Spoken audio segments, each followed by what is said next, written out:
នេះគឺជាបទស្វាយហើយខ្ញុំតែកាញ់ខ្ញុំមិនได้ជាបទស្វាយបានចំនួន50មកក្នុងរយៈពេល24ម៉ោងមានន័យថារបស់ញ៉ាំណាក៏ដោយមិនថាវាគឺជារបស់ញ៉ាំអីឬក៏ជារបស់កែច្នៃទេគឺថារបស់ញ៉ាំតែនោះមុនចូលក្នុងមកខ្ញុំគឺត្រូវតែជាបទស្វាយជានិច្ចជូដល់កោបើយកកើនេះជូและแค่มาซึ่งจีខ្ញុំធ្វើវាចប់ចៃ50ម៉ោងមករយៈពេល24ម៉ោងទេគឺខ្ញុំនឹងផាក់លុយខ្លួនឯងចំនួន20ម៉ឺនរៀលទៅឲ្យបងស្រីមកខ្ញុំហើយត្រូវលេងចានរយៈពេល2ខែទៀតតែបើសិនជាខ្ញុំញ៉ាំបោះស្វាយបាន50ម៉ោងមករយៈពេល24ម៉ោងវិញគឺខ្ញុំនឹងឲ្យបងខ្ញុំលេងចានរយៈពេល5ខែតែមកហើយពេលស្កាយកម្មគឺចាប់ផ្ដើមពីម៉ោង8យប់ទៅបាទក្បាលមកនេះគឺជាសបកក្តិនបោះស្វាយនេះគ្នាគឺចង់ថាខ្ញុំញ៉ាំទាំងឆាទាំងហ្មងណាឬក៏បានដាក់ចូលក្នុងមាត់ញ៉ាំយកតែហ្មងទ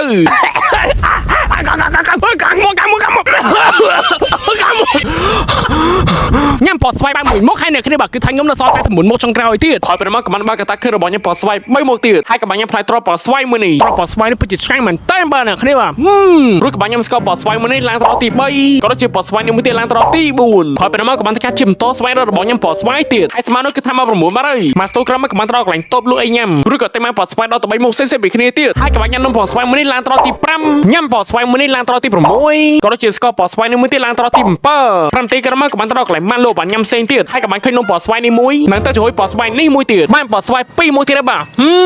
រួចក៏បានធ្វើដំណើរត្រឡប់ទៅផ្ទះវិញគ្រាន់តែដល់ផ្ទះវិញភ្លាមខ្ញុំក៏បានញ៉ាំរបស់បោះស្វាយទាំងពីរនេះឡើងត្រប់ទី4ឥឡូវចូលមកជាមួយនំបោះស្វាយមួយទៀតបាទរួចក៏បានធ្វើការញ៉ាំទៀតឡើងត្រប់ទី10ស្រាប់ពេលនោះក៏បានឃើញរបស់ញ៉ាំបោះស្វាយ2មុខទៀតនៅលើតុរួចក៏បានធ្វើការផ្លាស់កៅហើយញ៉ាំជាមួយបោះស្វាយមួយនេះនៅដល់កោបោះស្វាយនេះមួយទៀតឡើងត្រប់ទី12ស្មើនេះគឺថាមក11ហើយខ្ញុំញ៉ាំបានចំនួន12មុខហើយដល់ពេលនៅលើក្រែននេះទៀតខ្ញុំក៏បានញ៉ាំស្កាយនេះបោះស្វាយនេះមួយទៀតឡើងត្រប់ទី13ឥឡូវខ្ញុំសុំញ៉ាំគីកោបោះស្វាយនេះហើយខ្ញុំទៅគេងហើយនៅគ្នាគាត់តែបានញ៉ាំគីកោបោះស្វាយនេះហើយភ្លាមហើយនៅមក12ខ្ញុំក៏បានគេងលុបបាត់ទៅស្អែកឡើងម៉ោង6ព្រឹកហើយខ្ញុំគិតសល់រយៈពេល14ម៉ោងចុងក្រោយទៀតនៅឆ្លងវីដេអូហ្នឹងស្រាប់ពេលនោះក៏បានឃើញត្រឡងបោះស្វាយមួយនៅក្នុងភូមិខ្ញុំរួចក៏បានកាន់ចេញមកធ្វើការញ៉ាំតទៀតចុំហើយតមកដល់ធុញផងហើយមកញ៉ាំចឹងក៏ហើយហើយក៏បានធ្វើការទៅបន្ទប់ទឹកទៅស្រាប់ពេលនោះក៏បានឃើញនំបោះស្វាយមួយទៀតនៅលើដៃនេះគឺជានំបោះស្វាយរបស់យើងទី16គាត់តែខ្ញុំបានកាន់ចូលក្នុងបន្ទប់ទឹកញ៉ាំហើយភ្លាមហើយដល់ពេលនៅក្នុងបន្ទប់ទឹកនេះទៀតខ្ញុំក៏បានធ្វើការញ៉ាំមីបោះស្វាយមួយនេះឡើងត្រង់ទី17ក៏ដូចជាញ៉ាំកាទៀវបោះស្វាយនេះមួយទៀតឡើងត្រង់ទី18ស្មានគេថាមក9ព្រឹកអីហើយខ្ញុំបានជ្រុលទូលេប៉ុណ្នេះហើយមុនពេលបន្តក្នុងការញ៉ាំបោះស្វាយទៀតខ្ញុំក៏បានជ្រាបប្រាសាជូធម្មជាតិមួយនេះរុញឃ្លៀបរបស់ខ្ញុំមកផ្លែសិនដែរដែលគឺជា brand របស់ ABUT ក្រោយពេលមកក៏បានធ្វើការទៅក្រៅស្វែងរករបស់ញ៉ាំបោះស្វាយទៀតពេលនោះក៏តែបាននំប៉ាវបោះស្វាយមួយនំបោះស្វាយមួយនេះក៏ដូចជារបស់ញ៉ាំបោះស្វាយដល់ទៅ2មុខផ្សេងៗពីគ្នាទៀតគឺថាតែបោះស្វាយបានដល់ទៅ4មុខហើយក៏បានញ៉ាំនំប៉ាវបោះស្វាយនេះទី19នំបោះស្វាយមួយនេះឡើងត្រង់ទី20ញ៉ាំតែបោះស្វាយមួយនេះឡើងត្រង់ទី21ក៏ដូចជាញ៉ាំគឺបោះស្វាយមួយនេះឡើងត្រង់ទី22ក្រោយពីជិះម៉ូតូអស់រយៈពេល10នាទីក្រោយមកទៀតខ្ញុំក៏តែបាននំពុំដែលមានបោះស្វាយនេះមួយហើយក៏បានតែការញ៉ាំទៀតឡើងត្រង់ទី23 5នាទីក្រោយមកក៏តែបាននំបោះស្វាយនេះមួយទៀតនំម៉ូឈីដែលមានស្នូលបោះស្វាយក៏ដូចជារបស់ញ៉ាំបោះស្វាយដល់ទៅ2មុខផ្សេងៗពីគ្នាទៀតតែបោះស្វាយបាន4មុខទៀតដែរបាទពិតជាមិនធម្មតាមែនហើយក៏បានតែការញ៉ាំម៉ូឈីស្នូលបោះស្វាយទី24ញ៉ាំរបស់បោះស្វាយមួយនេះឡើងត្រង់ទី25នេះគឺជារបស់ញ៉ាំបោះស្វាយរបស់យើងទី26ឬក៏បានដាក់ចូលក្នុងមាត់ញ៉ាំបាត់ទៅហើយខ្ញុំគិតថាសល់នំបោះស្វាយមួយចុងក្រោយឬក៏បានដាក់ចូលក្នុងមាត់ញ៉ាំទៀតឡើងត្រង់ទី27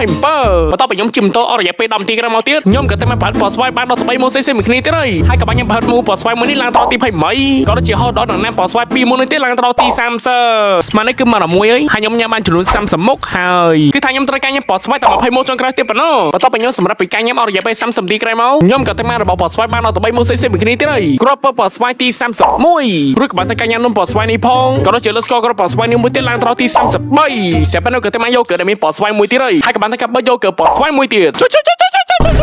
ជូដល់កោបើយកកើនេះជូមកគេថាខ្ញុំញ៉ាំបោះស្វាយបាន34មុខហើយក្រោយពីនោះមកក៏បានធ្វើដំណើរត្រសាទៅនៅម៉ោង1ចូលមកនៅក្នុងសាទៅបាទខ្ញុំត្រូវការញ៉ាំបោះស្វាយត6មុខចុងក្រោយទៀតប៉ុណ្ណោះបន្ទាប់ពីដើរលេងអស់រយៈពេល10នាទីក្រោយមកខ្ញុំតែរបស់បោះស្វាយបាន2មុខទៀតហើយមិនចាំអីច្រើនទេក៏បានធ្វើការញ៉ាំរបស់បោះស្វាយទាំង2មុខទៀតឡើងត្រង់ទី36 5នាទីក្រោយមកទៀតក៏រើបាននំបោះស្វាយផ្សេងមួយទៀតហើយនំបោះស្វាយនេះមួយទៀតឡើងត្រង់ទី37និយាយទៅគឺថាសប្បាយក្នុងការញ៉ាំខ្លាំងមែនតើហើយពេលនោះទៅក៏តែមកស្ពៃក្រោតដែលមានបោះស្វាយមួយនឹងតែបានត្រាដែលមានបោះស្វាយមួយទៀតរួចក៏បានធ្វើការញ៉ាំទាំង2មុខទៀតឡើងត្រង់ទី39ស្រាប់ពេលនោះខ្ញុំក៏បានប្រកាសម៉ូតូមួយដែលមានបោះស្វាយដែរហើយក៏បានដាក់ចូលក្នុងមកញ៉ាំតទៀតបាច់ពីមេវិញគេថាមក2ថ្ងៃត្រង់បាត់ហើយពេលនោះក៏បានញ៉ាំក្រែមបោះស្វាយនេះមួយទៀតឡើងត្រង់ទី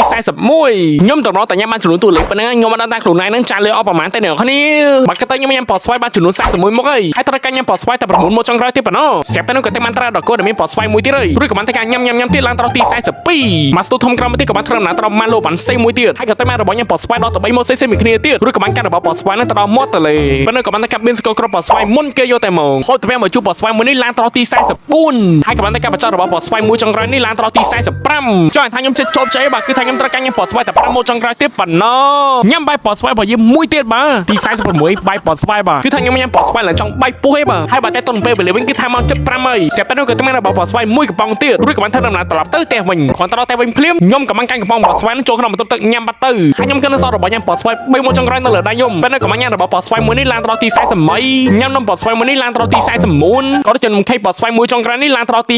50ទីបំផុតខ្ញុំចូលចិត្តរបស់ញ៉ាំពណ៌ស្វាយ50មុខហើយយើងមិនអ្នកគ្នាយប់ក៏ញ៉ាំព្រឹកក៏ញ៉ាំថ្ងៃក៏ញ៉ាំគឺថាញ៉ាំឡើងចង់បាយពូមែនតើណាបាទឆ្វេងសាច់ជួយធម្មជាតិ ABUT បន្ទាប់ពីខ្ញុំមានអារម្មណ៍ថាបាញ់ញើចូលខ្លាំងហើយមានក្លិនមួយដែលអត់ល្អគឺយើងក៏បានប្រើជាមួយនឹងសាច់ជូរធម្មជាតិ ABUT ចំពោះអត្ថប្រយោជន៍វិញគឺថាជួយបំបត្តិក្លិនឃ្លៀរបស់យើងកាត់បន្ថយបាញ់ញើឃ្លៀក៏ដូចជាជួយឃ្លៀរបស់យើងកាន់តែសជាមុនហើយកាត់បន្ថយដុំពោននិងការពីស្បែកឃ្លៀសម្រាប់បងប្អូនដែលមានបញ្ហាជាមួយក្លិនឃ្លៀគឺអាចមកសាច់ជាមួយនឹងសាច់ជូរធម្មជាតិ ABUT បានចំពោះព័ត៌មានផ្សេងៗទៀតអ្នកគ្នាក៏អាចតេតទៅតាម page ABUT បានផងដែរ